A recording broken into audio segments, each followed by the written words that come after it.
So this is a recipe for Galloping Horses, which is a recipe from Thailand. I'm not sure of the pronunciation, but it's something like Ma Haw. Okay, Ryan Wong is here. Oh God. In you come, Ryan. Okay, and basically it's sort of quite nice to make this for a party or as a starter. It's not a main meal. Hi, Ryan. But it is pretty delicious. It doesn't look like a kitchen to me. Say again? It doesn't look like Ryan's in a kitchen to me. It doesn't look like Ryan's in the kitchen to me. It doesn't look like James is in the kitchen either. I've got nothing to cook. So, Aaron, are you in the kitchen? Yeah. Wait, am I actually have to cook? And you're gonna cook. Well, it's okay, Ryan, because you can just watch and then you can make it a later date. Okay, so let me just introduce you to some of the ingredients. Now, I don't know how much you guys know about food. This little thing here is a shallot, and it's a bit like a small onion. One occasion, one of my friends said, "Oh, can we make a Thai curry?" And I said, "Of course we can." And we went and got all the ingredients, including a bag of shallots, and I set into peeling them and slicing them up. It takes a long time, and he accused me of deliberately choosing shallots to make his life difficult. But you do get a slightly different flavour. And also, for something like this, you want the bits to be quite small. So the first thing you do is just cut the ends off using a nice sharp knife, which... I have big onions. Cutting yourself. I've got an onion instead. Yeah, that's fine. An onion is absolutely fine, Aaron. So the next thing what are you making? Say again. What are you making? We're making Galloping Horses, Ryan. Don't you read? Oh no, you weren't on the original list, were you? It'll all become clear as we go through. It's not actually got horses in it at all. It's very popular. It's very popular with my vegan friends. This, and also people who are allergic to peanuts because it contains both pork and peanuts. Peanuts are used quite a lot in Asian cookery. So what you want to do is just peel off the brown skin.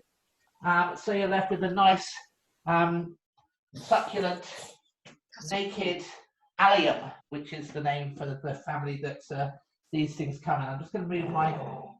okay, so here's our peeled shallot. And whilst I'm at it, I'm just going to peel my garlic as well. So what I do is I just chop off the end, turn the end round, chop off the other end, and then I just get the heel of the knife, which is this bit here, and just put it on top of the garlic clove and go bash. And then you find you can just take off the skin quite easily, okay? Because you don't want that in your food because it's all papery. Okay, so there we go. Right, so that's those done. Now we need to chop these up, okay? Now, again, good knife skills, really important. So basically, this is now a bit smashed up anyway. You can just smash it up a bit more if you want to. And then we're just going to chop this up quite nice and finely, taking care that you keep your fingers away. I nearly chopped my finger off last week using one of my very sharp... big onion. Say again, if you've got onions, I would just use... How much pork have you got is the big question. Well, I have like one of these. I don't know how much that is. That's 500 grams. 500 grams. Okay, I've got the same. So I reckon you can do a whole onion, Elijah. Yeah. Okay, whole onion, no trouble at all if you've got that much pork. I mean, the thing is with this recipe, the quantities don't really matter. So make your garlic nice and fine. You can just do a bit of that and wipe it off the sides of the knife, and then you can just get it all back in one little pile again and just go through it like that. Okay, now with your shallot, it's a different matter because you want your shallot to be sliced because you want a bit of texture in the dish, okay? So the first thing we're going to do is we're going to chop it in half from the North Pole to the South Pole. If you think about it, when that was a little baby shallot living in the ground, that was up and that was down. Oh, sorry, that was up and that was down. So I've just taken off the root section and I'm going to slice it North Pole to South Pole, okay, as opposed to around the middle. And you can see then that you've got the layers sort of running lengthways, okay? And now what we're going to do... Yes? Aaron asked you if you can... yeah, I've just seen him, thanks. I'll just let him in. He's coming back. Thank you, Dov.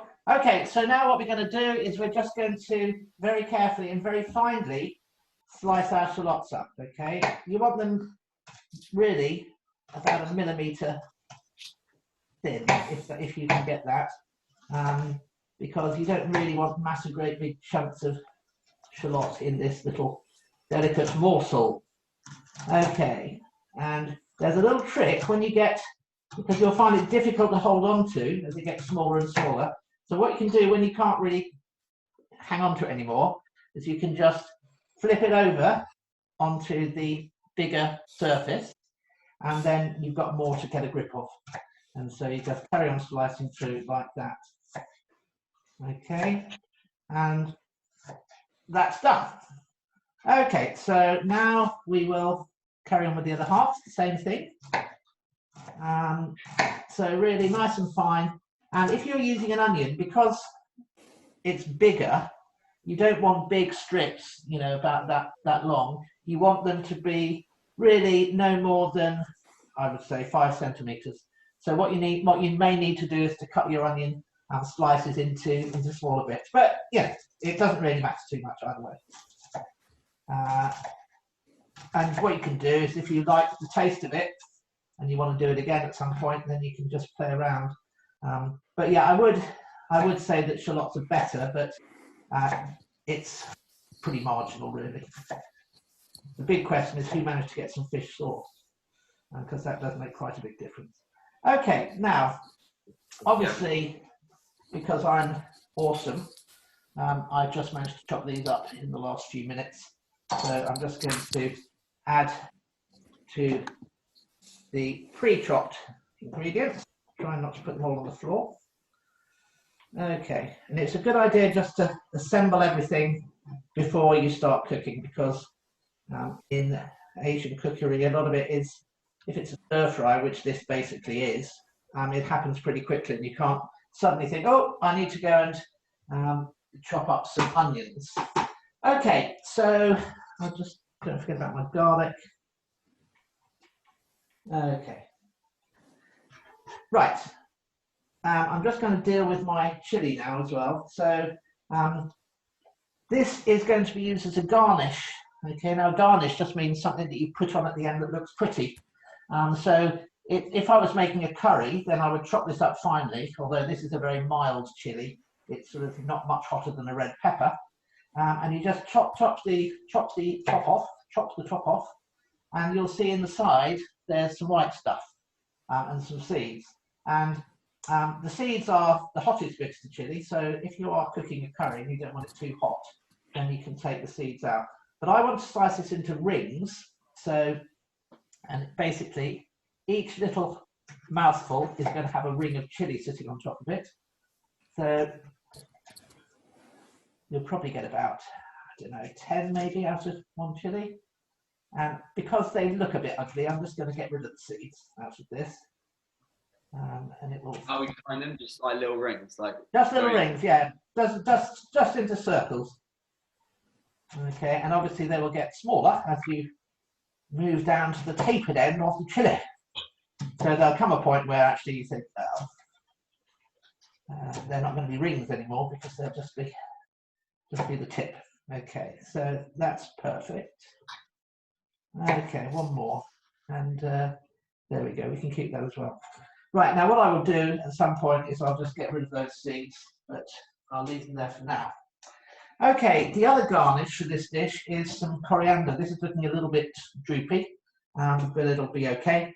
So all you want to do here, I have not rinsed this yet, so just give it a quick rinse under the tap.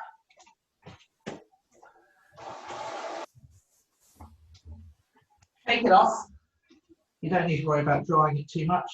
And then basically, just each of the leaves, you just pinch off, and you don't want the stalk in this. The stalk is tasty, so if you're making a curry.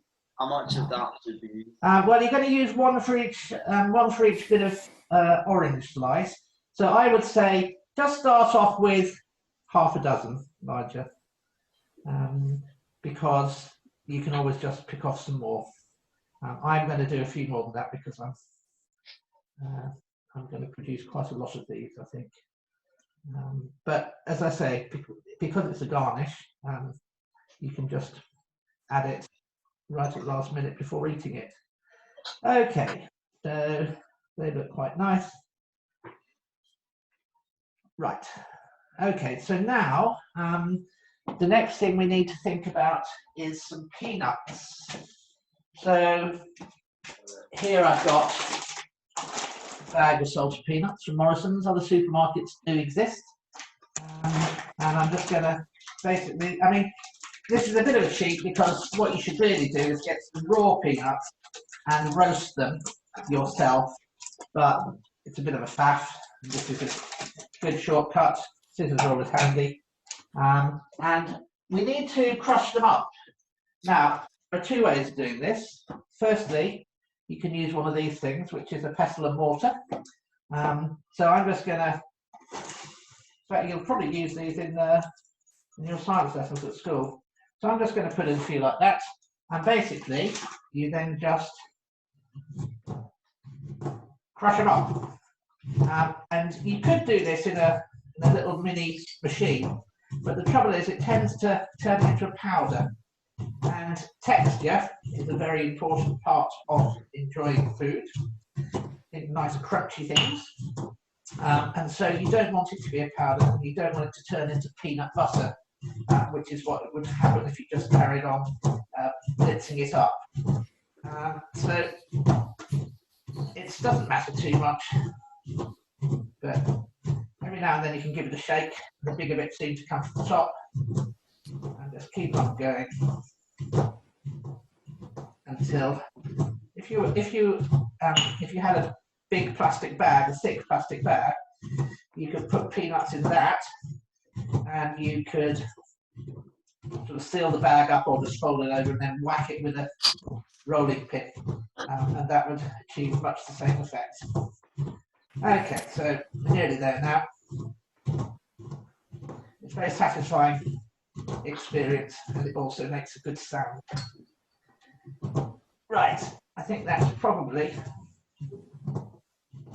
about there now. Might do a few more batches later.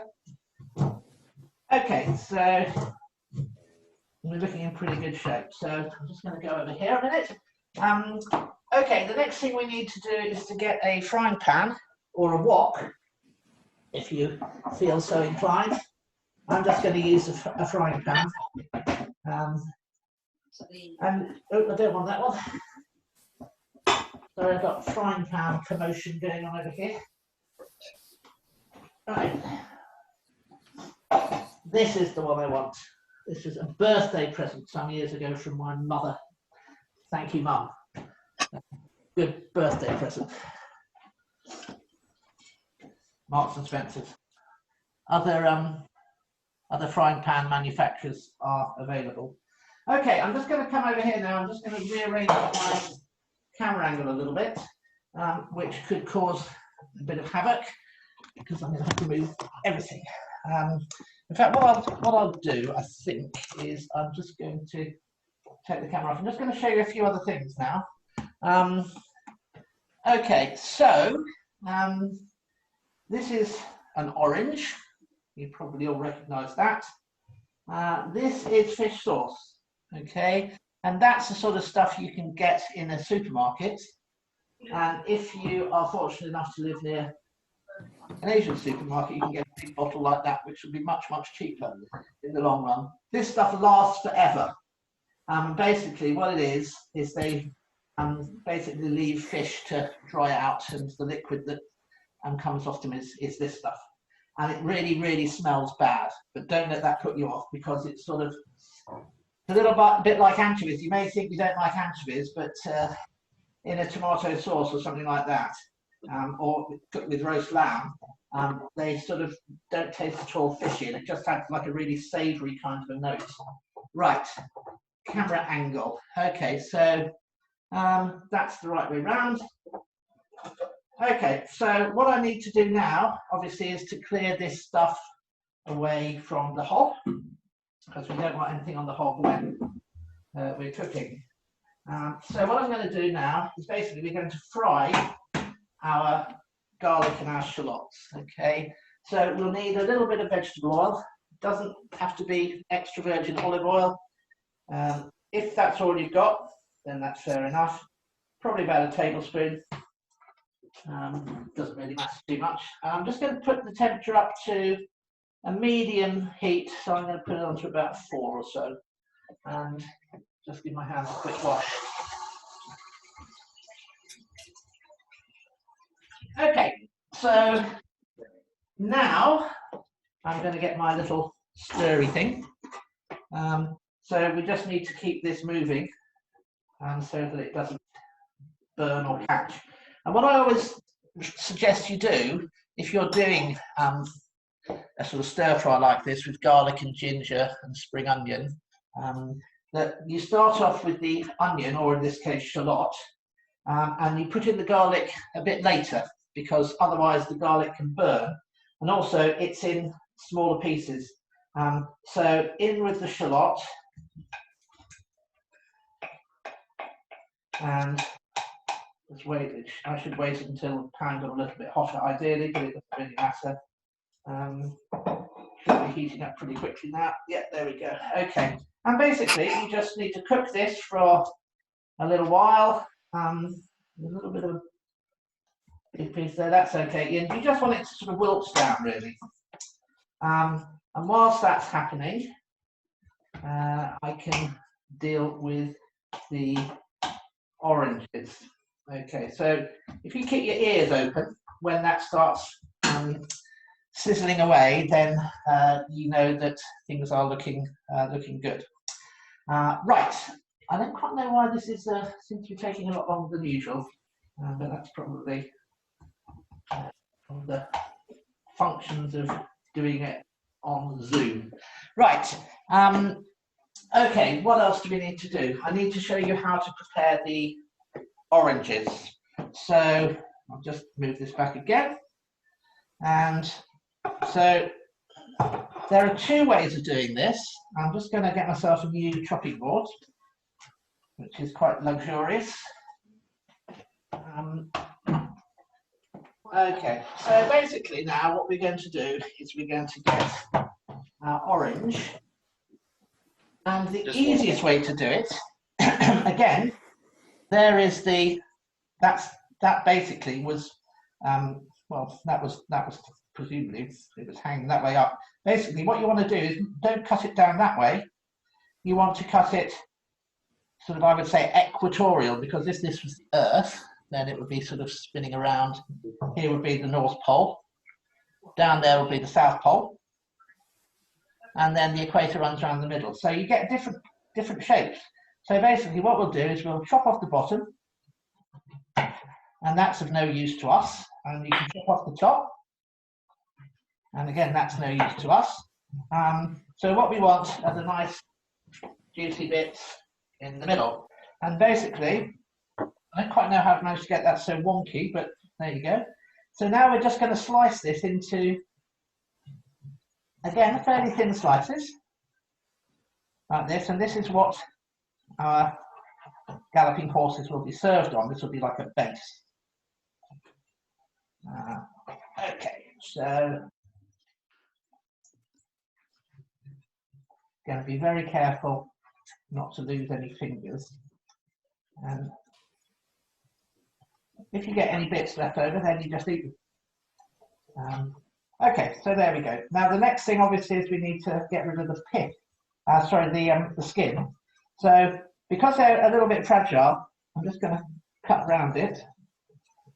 You might actually find scissors easier. Let's try. Yeah, that's going to be much easier. So just cut off the skin. You could, if you wanted to, have peeled the orange to begin with, but you know, it doesn't really matter. It's the same result in the end. And then at this stage, you can also remove any pits. Some of them are going to fall apart a bit, doesn't matter.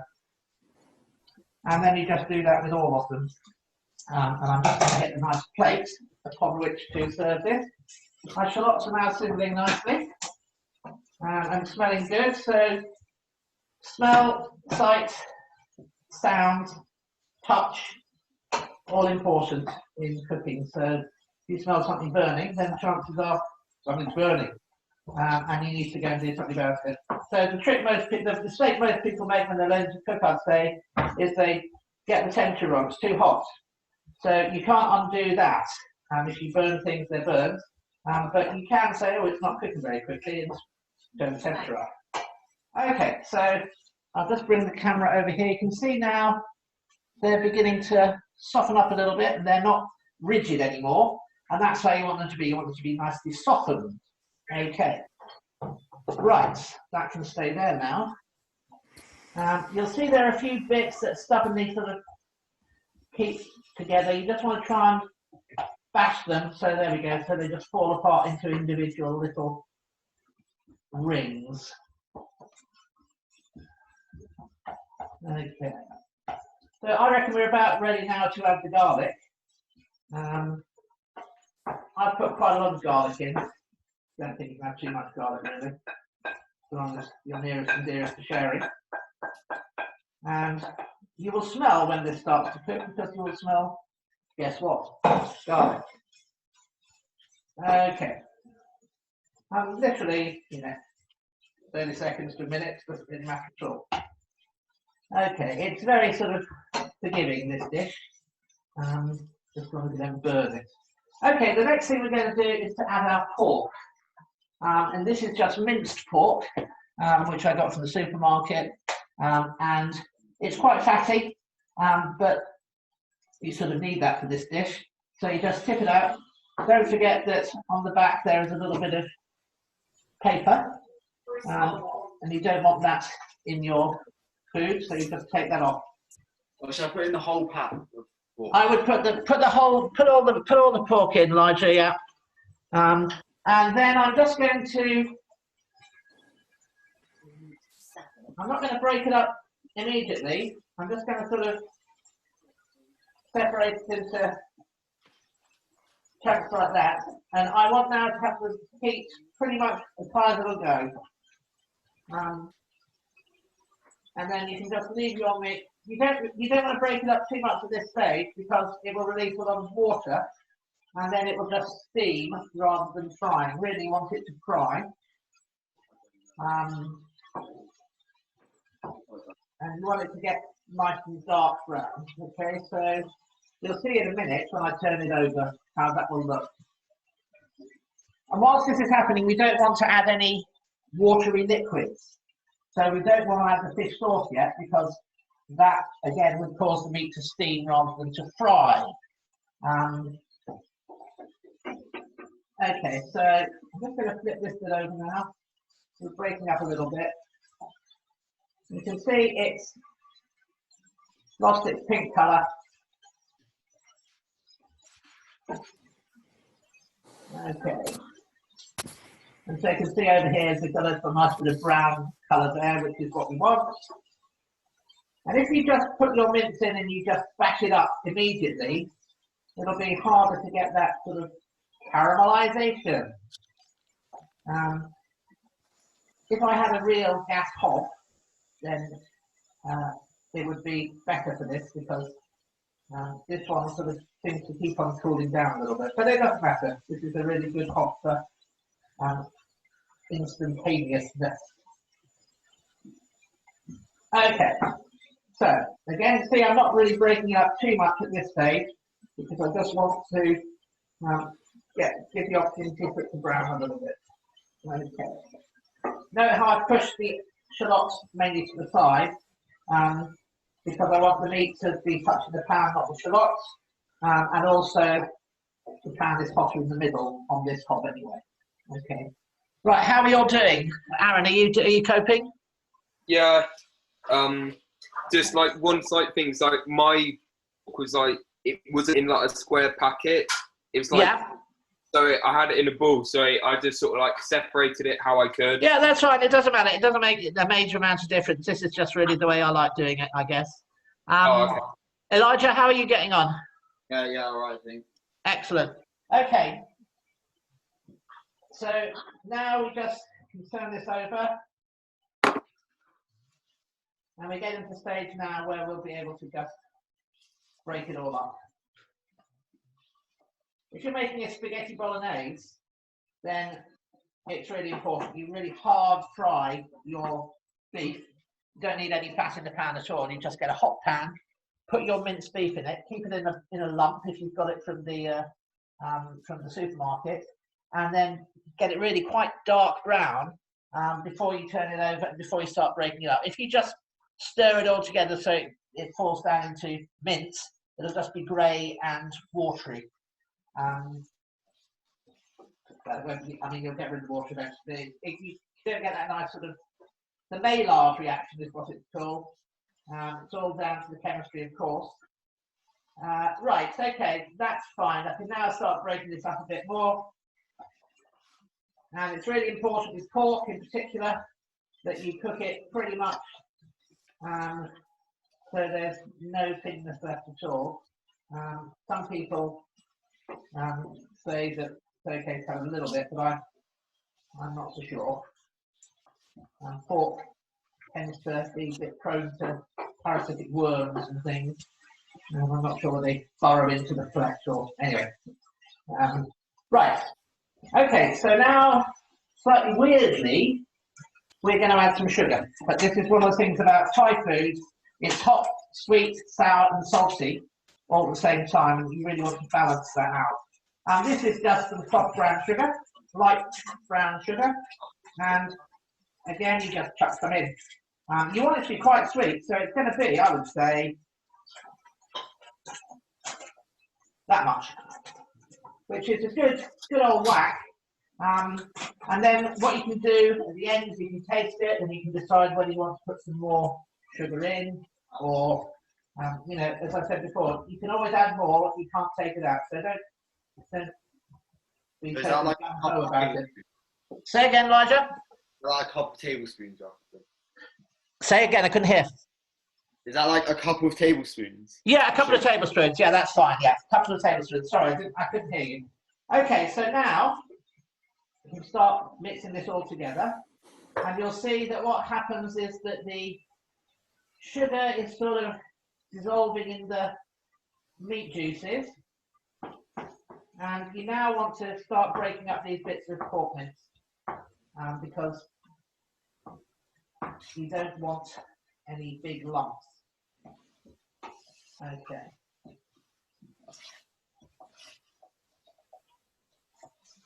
And it will change colour, it will go a little bit darker brown. I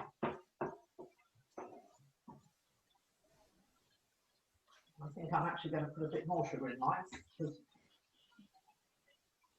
I do quite like it to be fairly exaggerated.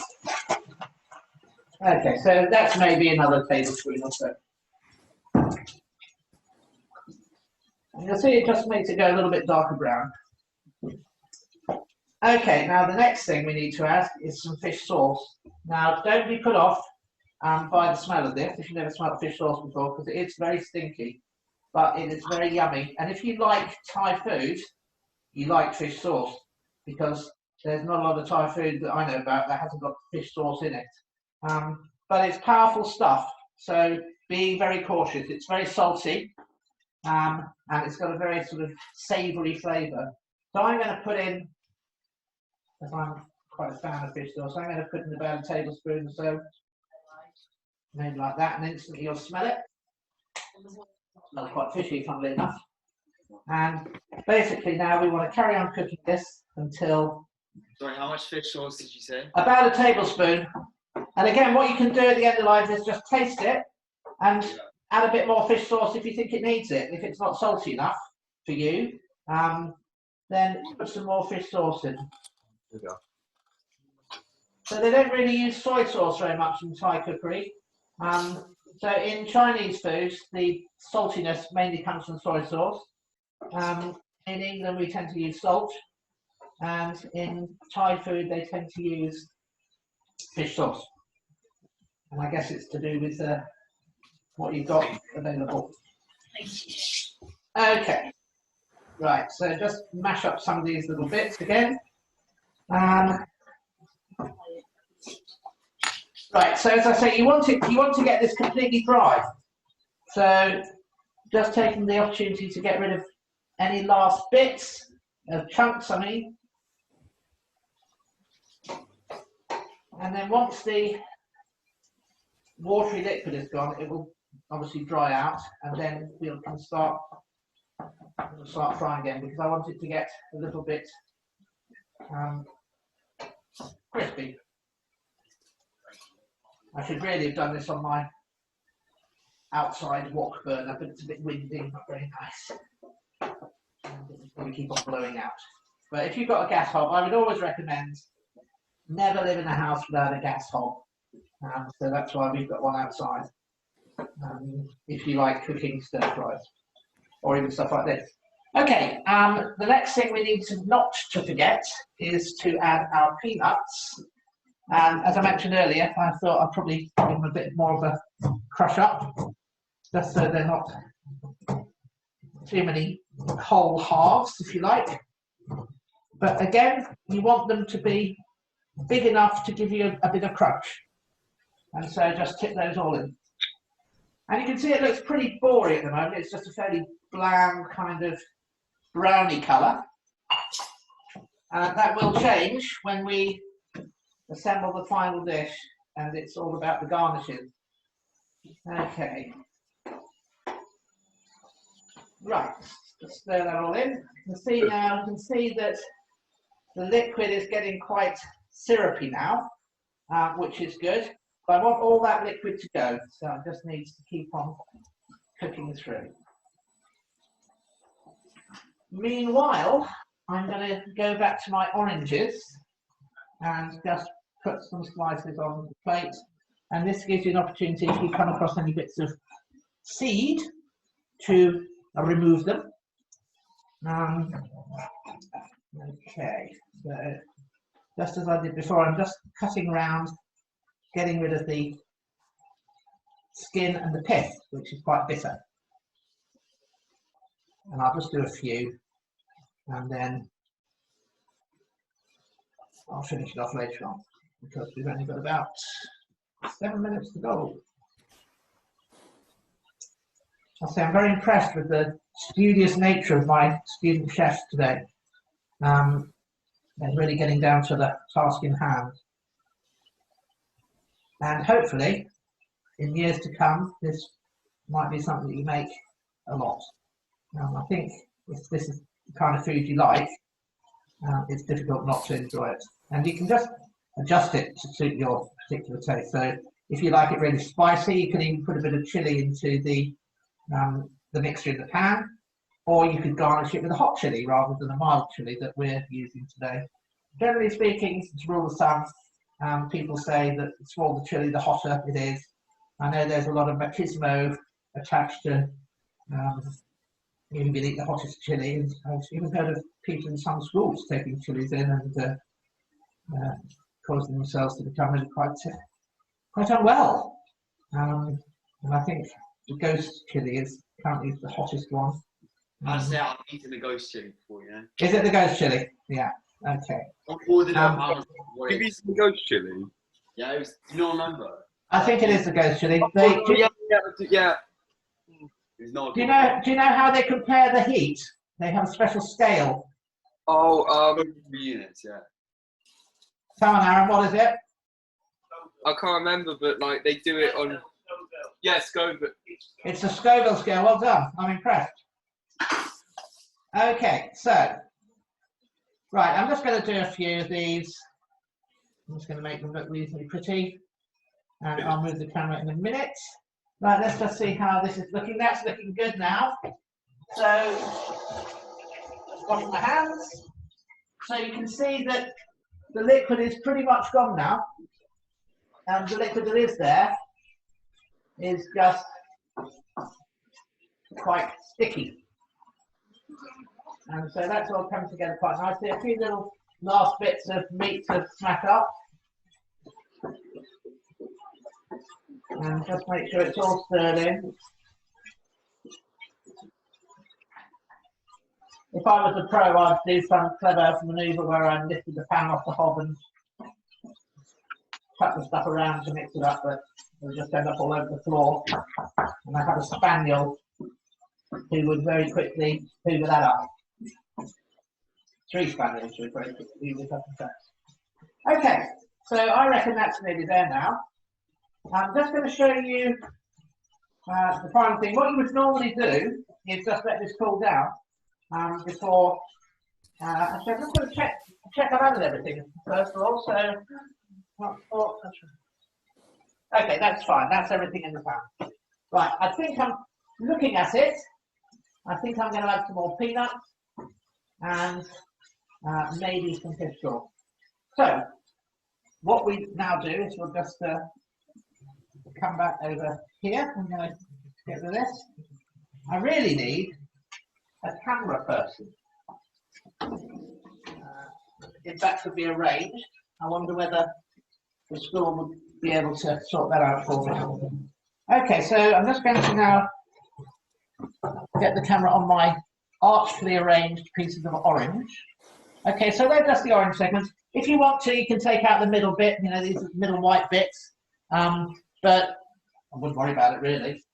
Now, as I said, what you would normally do is let your mixture cool down, but because we're running out of time, I just need to show you what to do. So you just get a teaspoon, and get a teaspoon of your mixture, and what I'm going to do before done with all of mine is I'm going to taste it and make some final adjustments. So you just put a little mound of your pork mixture onto an orange segment, right? And then you get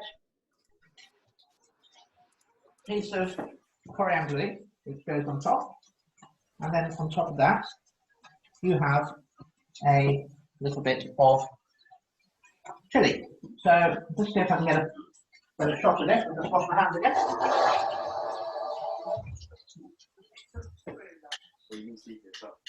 So this is how it looks.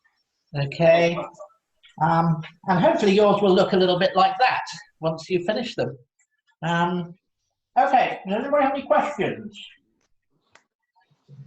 Quite hot, actually. Yeah, Aaron? Oh no, I don't have any, sir. No. How's yours looking? Can you get a camera in your pan? Yeah, I can try. That looks absolutely perfect. Brilliant. Elijah, can we have a look at yours? Yeah, I'll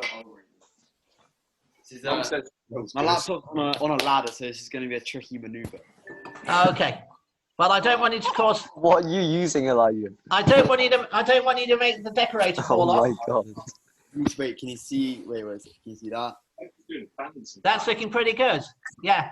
I would maybe cook that a little bit more, Elijah. That's quite light in colour, but that's, you know, I'm impressed with both of you. That's really good. Okay, so what I would suggest you do now is just let it cool down. Taste it. If you want to add more sugar or more salt, then you add sugar or fish sauce. If you want to make it hotter, then you can put on more than one piece of chili. And if you want to make it more sour, I wouldn't really worry about it in this recipe because you're going to get a bit of sourness from the orange, okay? And hopefully you will enjoy eating it. So send me an email and let you know whether you liked it or not. And who knows, maybe this will be the first day of my new career as a Zoom chef. Okay, have a nice half term, everybody. And well, I'll see you when I see you.